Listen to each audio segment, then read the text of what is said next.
ሰላም የኔ ውድ እህት እንዴት ነሽ? ይህ ቪዲዮ ስላንቺ፣ ስለ ውበትሽ፣ ስለ ራስሽ እንክብካቤና ስለ ጥንካሬሽ ነው። ዋናው ነገር ደግሞ አንድ ሳንቲም እንኳን ሳታወጪ ራስሽ ላይ ማድረግ የምትችያቸው ነገሮችን ነው ዛሬ የምናየው። ምክር 1፣ የትራስ ጨርቅሽን በየሳምንቱ ቀይሪ። በጣም ቀላል ከሚባል ነገር እንጀምር፣ ግን አብዛኞቻችን እንረሳዋለን። የትራስ ጨርቅሽ በየቀኑ ፊትሽን ይነካዋል። ሳናስተውለው ላብ፣ ቅባትና ባክቴሪያዎች እዚያ ላይ ይከማቻሉ። ሳትቀያይሪው በየቀኑ የምትተኝበት ከሆነ ያንን ቆሻሻ ፊትሽ ላይ እየቀባሹ ነው ማለት ነው። ይህ ደግሞ ለቡግር፣ ለቆዳ መቆጣት ወይም ለቆዳ መደብዘዝ ምክንያት ይሆናል። ስለዚህ ማስታወሻ ያዢና ልማድ አድርጊው። በየሳምንቱ ያለማቋረጥ የትራስ ጨርቅ መቀየር ንጹህ ቆዳ እንዲኖርሽ ይረዳል። ምክር 2፣ ቡግርን ከመጭመቅ ወይም ከማፍረጥ ተቆጠቢ። አውቃለሁ ያቺ ትንሽ ነጭ ራስ ያላት ቡግር ስትወጣ ለማጥፋት ትጓጓያለሽ፣ ግን እንዳታደርጊው። በምታፈጭበት ጊዜ ሁሉንም ባክቴሪያውን ወደ ውስጥ እንዲገባ ታደርገዋለሽ። ይህም ቡግሩ እንዲባባስ ወይም ደግሞ ለአመታት የማይጠፋ ጠባሳ እንዲተው ያደርጋል። ቆዳሽ በተፈጥሮ እንዲድን እድል ስጪው። የሞቀ ፎጣ ተጠቀሚ እንጂ አትንኪው። ምክር 3፣ የፀጉር አጠባበቅ በአፕል ሲደር ቪኔጋር ውድ የሆኑ ምርቶችን ሳትገዢ አንጸባራቂና ለስላሳ ፀጉር ትፈልጊያለሽ? የአፕል ሲደር ቪኔጋር ሞክሪ። የራስ ቅልሽን የፒኤች መጠን ያስተካክላል፣ ቆሻሻን ያስወግዳል፣ እናም የፀጉርሽን ዘርፎች ወይም ኩቲክል ይዘጋል። 1 ወይም 2 የሻይ ማንኪያ ቪኒገር ከ1 ኩባያ ውሃ ጋር ቀላቂ። ፀጉርሽን ከታጠብሽ በኋላ በፀጉርሽ ዘለላ ላይ አፍስሹ። ለ2 ወይም ለ5 ደቂቃ አቆይተሽ በቀዝቃዛ ውሃ ተለቃለቂ። ይህንን በፀጉርሽን በታጠብሽ ቁጥር አንዴ ብቻ ተጠቀሚ። ከዚያ ካለፈ ፀጉርሽን ሊያደርገው ይችላል። ውጤቱ ግን አንጸባራቂና ጤናማ ፀጉር ነው። ምክር 4፣ የቤት ውስጥ የፀጉር ማስክ። ሁላችንም ሳሎን እንደተሰራ ፀጉር ለስላሳ እንዲሆንልን እንፈልጋለን። እኔ የምወደው ማስክ 1 ሙሉ እንቁላል፣ 1 የሻይ ማንኪያ ወይም 2 የሻይ ማንኪያ የሞሪንጋ ዱቄትና 1 የሻይ ማንኪያ የወይራ ዘይት ኤክስትራ ቨርጂን ኦሊቭ ኦይል ማድረግ። ሁሉም ቀላቅለሽ ከፀጉርሽ መካከለኛ ክፍል ጀምሮ እስከ ጫፉ ተቀቢው። ቢያንስ ለ20 ደቂቃ ቆይ። ከዚያም ለብ ባለ ውሃ በደንብ ታጠቢው።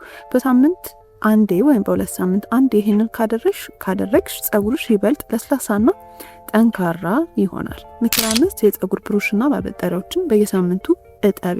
የቆሸሸ ሜካፕ ስፖንጅ እንደማትጠቀሚ ሁሉ ማበጠሪያዎችሽንም አትዘንጊ። የፀጉር ቅባቶችና የሞቱ ቆዳዎች እዚያ ላይ ይከማቻሉ። በሳምንት አንዴ ማበጠሪያዎችሽን ለብ ባለ ውሃ ውስጥ ጥቂት ሻምፖ ወይም ቤኪንግ ሶዳ ጨምረሽ ዘፍዝፊያቸው። ከመጠቀምሽ በፊት ሙሉ በሙሉ እንዲደርቁ አድርጊ። ይህ ፀጉርሽ ንጹህና አንጸባራቂ ሆኖ እንዲቆይ ይረዳል። ምክር 6፣ ፀጉርሽን በጣም አታጥብቂው። ፀጉርን በኃይል አስሮ ወይም ወጥሮ ፖኒቴል ማስያዝ ቆንጆ ቢመስልም ለፀጉርሽ ግን ጎጂ ነው። የፀጉርሽን ስር ይጎዳል። የፀጉር መስመርሽን ወይም ሄር ላይን ያሳሳል እና ፀጉር እንዲረግፍ ያደርጋል። ይልቅስ ላላ አድርጎ ፀጉርን ማስያዝን ተለማመጂ። ከፕላስቲክ ይልቅ ስክራንቺ ወይም የጨርቅ ማስያዣዎች ተጠቀሚ። ለፀጉርሽ የመተንፈሻ ጊዜ ስጪው። ምክር 7፣ የራስ ቅል ማሸት ወይም ስካልፕ ማሳጅ የሚባለው ነው። ፀጉርሽ በፍጥነት እንዲያድግ ትፈልጊያለሽ? ከራስ ቅልሽ ጀምሪ። በየቀኑ ለ3 ወይም ለ5 ደቂቃ በጣቶችሽ ራስሽን በቀስታ ማሳጅ አድርጊው። ይህ የደም ዝውውርን ይጨምራል። ንጥረ ነገሮች ከቅባትሽ የምታገኛቸው ንጥረ ነገሮች ወደ ፀጉርሽ እንዲደርሱ ይረዳል። እንዲሁም ውጥረትን ይቀንሳል። ሻወር ውስጥ ወይም ከመተኛትሽ በፊት ማድረግ ትችያለሽ። ምክር 8፣ ከንፈርሽን ኤክስፎሌት አድርጊ። በሳምንት አንዴ 1 የሻይ ማንኪያ ስኳር ከጥቂት ማር ወይም የኮኮናት ዘይት ጋር ቀላቅለሽ ከንፈርሽን ለ30 ሰከንድ በቀስታ እሺው። ከዚያም ታጥበሽ የከንፈር ቅባት ወይም ሊፕ ግሎስ ተቀቢ። በየቀኑ አታድርጊው፣ በሳምንት አንዴ ብቻ ይበቃል። ይህ ከንፈርሽን ለስላሳና የሚያምር ያደርገዋል። ምክር 9፣ ምላስሽን መቦረሽ። ስለ ንጹህ የአፍ ጠረን እናውራ። ብዙ ሰው ይህን ይዘነጋል። ጥርስሽን በምትቦርሽበት ጊዜ ሁሌም ምላስሽን መቦረሽሽን አትዘንጊ። ባክቴሪያዎች እዚያ ላይ ስለሚቀመጡ ምላስሽን መቦረሽ የአፍ ጠረንሽ የተስተካከለ እንዲሆን ያደርጋል። ምክር 10፣ የሩዝ ውሃ ወይም ቶነር ፊትሽ እንዲያበራ ይረዳሻል። ያልተቀቀለ ሩዝ ለ15 እስከ 30 ደቂቃ ውሃ ውስጥ ዘፍዝፊና አጥሊው። ያንን ወተት የመሰለ ውሃ እንደ ፊት ቶነር ተጠቀሚ። ፍሪጅ ውስጥ አስቀምጠሽ እስከ 5 ቀን ሳይበላሽ መጠቀም ትችላለሽ። ቆዳሽን የማጥራትና የማለስለስ ብቃት አለው። ምክር 11፣ ስንደክም አይናችንን የማሸት ልማድ አለን፣ ግን ይሄ ይቅርብሽ። ይህ የሽፋሽፍት ጸጉርሽን ይጎዳል፣ የአይንሽን ዙሪያ ቆዳ ያሳሳል፣ እንዲሁም ለአይን ስር ጥቁረት ምክንያት ይሆናል። ካሳከከሽ በቀስታ ነካ ነካ አድርጊው ወይም በቀዝቃዛ ውሃ ታጠቢ። ምክር 12 ቅንድብሽን ወደ ላይ አበጥሪ። ፊትሽን ለማድመቅ ሜካፕ የግድ አይደለም። በንጹህ ማበጠሪያ ቅንድብሽን ወደ ላይ ማበጠር ብቻ አይንሽ ጎልቶ እንዲታይና ፊትሽ የተስተካከለ መልክ እንዲኖረው ያደርጋል። ጥቂት ቫዝሊን ብታደርጊበት ደግሞ ይበልጥ ቆንጆ ሆኖ ይቆያል። ምክር 13 ከመተኛትሽ በፊት ስልክ መጠቀም ቀንሺ ወይም ስክሪን ታይም ቀንሺ። ከመተኛት በፊት ስልክ ማየት የእንቅልፍ ጥራትሽንና ቆዳሽን ይጎዳል። ከምሽቱ 3:30 በኋላ ስልክ ላለመንካት ሞክሪ። በደንብ ትተኛለሽ። ስትነሺም ቆዳሽ የታደሰ ይሆናል። ምክር 14 በንጹህና ምቹ ልብስ ተኚ። ንጹህ ፒጃማ መልበስ ምቾት ብቻ ሳይሆን ለሰውነትሽ እረፍት መሆኑን የሚገልጽ ምልክት ነው። ሰውነትሽ በደንብ ሲያርፍ ሆርሞኖችሽ ይስተካከላሉ፣ ቆዳሽም ራሱን ይጠግናል። ስትነሽም ታበሪያለሽ። ምክር 15 በበረዶ ፊትሽን ማሸት። አይስ ኪዩብ ፌሻል ለሚያበራ ቆዳ አንዱ ትልቅ ሚስጥር በረዶ ነው። አንድ በረዶ በንጹህ ጨርቅ ጠቅልለሽ ለ30 ሰከንድ ፊትሽን እሺው። ይህ ቆዳን ይወጥራል፣ መቅላትን ይቀንሳል፣ ቀዳዳዎችን ያጠባል እና የደም ዝውውርን ይጨምራል። ምክር 16 ጠዋት እንደተነሳሽ ውሃ ጠጪ። ከቡና ወይም ከሶሻል ሚዲያ በፊት አንድ ትልቅ ብርጭቆ ውሃ ጠጪ።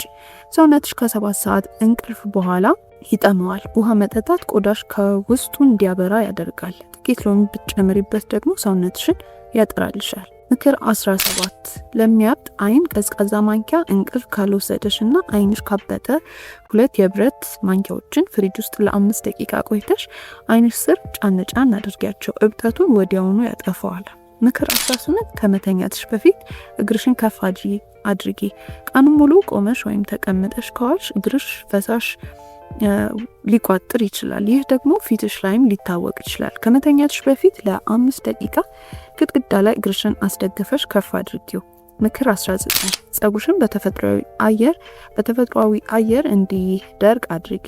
ጸጉርሽ በጣም ረጥብ ለሰዓታት እንዳይቆይ በጥጥ ቲሸርት ወይም በለስላሳ ፎጣ መጀመሪያ አድርጊው። ከዚያም 70-80% ሲደርቅ በጣቶችሽ አስተካኪው። ያለ ሙቀት ማድረቂያ ወይም ሂት ጸጉርሽን መጠበቅ ትችያለሽ። ምክር 20 እጅሽን በተደጋጋሚ ታጠቢ። ፊትሽን መንካትሽ የማይቀር ከሆነ እጅሽ ንጹህ መሆኑን አረጋግጪ። ስልክሽና ኮምፒውተርሽ ባክቴሪያ ስላላቸው ፊትሽን ከነካሽ ቡግር ሊያወጣ ይችላል። ምክር 21 የኮኮናት ዘይት ለጥፍር። ለደረቁና ለሚሰባበሩ ጥፍሮች በየቀኑ ከመተኛትሽ በፊት ጥቂት የኮኮናት ዘይት ጥፍርሽን እና ዙሪያውን ቀቢው። ምክር 23 ሁልጊዜ ቀጥ ብለሽ ቁሚ። አቋቋሚሽ መልክሽን ይቀይረዋል። ትከሻሽን ዘርጋ አድርገሽ ቀጥ ስትይ ይበልጥ በራስ መተማመን ስሜት ይኖርሻል። ሆድሽ ዝርግ ሆኖ ይታያል፣ ኃይልሽም ይጨምራል። ምክር 24 ጉዞሽን ውደጂው። በጣም አስፈላጊው ምክር ይህ ነው።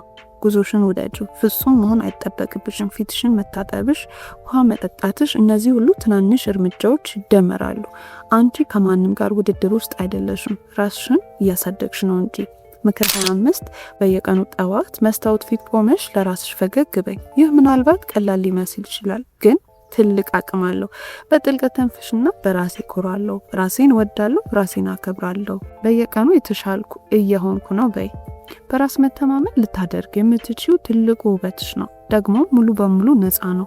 እስከዚህ ድረስ አብራችሁን ከቆያችሁ ከልብ አመሰግናለሁ። እስከ መጨረሻው ድረስ ማየታችሁን እንዳው ኮሜንት ስር 2 ቁጥርን አስቀምጡልኝ። ይህንን ለጓደኞቻችሁ አጋሩ። አብረን እንማራለን፣ አብረን እናድጋለን፣ አብረንም ግሎ እናደርጋለን። ስላያችሁኝ አመሰግናለሁ። ሰብስክራይብ እና ላይክ ማድረግ አትርሱ። አመሰግናለሁ።